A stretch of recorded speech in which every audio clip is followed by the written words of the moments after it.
छात्रा छात्र हूँ। मैं आप लोगों के बीच गांधी कथा वाचन करने जा रहा हूँ। पोसे पंचायत।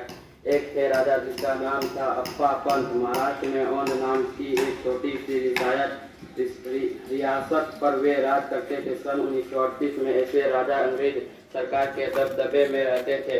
वहाँ की जनता ने राजा के विरोध में आंदोलन शुरू किया। उनका कहना था कि कर बहुत ज्यादा वसूला जा रहा है और वे राजकाज के तरीकों से परेशान भी थे। 6000 लोगों का एक जुलूस राजा के विरोध में उनके महल के पास आ पहुंचा।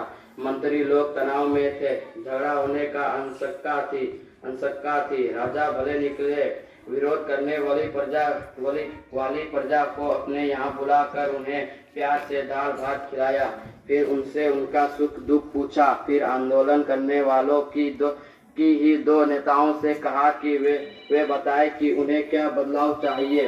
बिना किसी तरह की हिंसा के प्रजा और राजा के बीच समझौता हो गया।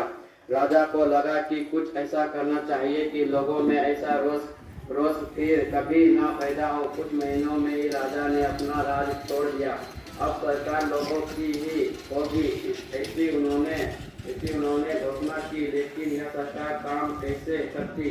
राजा गांधी जी के पास गए और उनसे एक संविधान बनाने को कहा।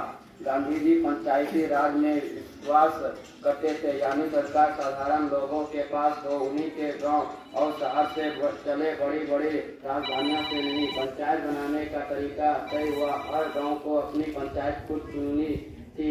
इसे ग्राम स्वराज कहा गया। आगे चलकर पंचायती राज की व्यवस्था भी इसी कारण से बनी। सरकार लोगों की ही और उन्हीं के पास रहे तो उन्हीं की निगरानी में रहती है।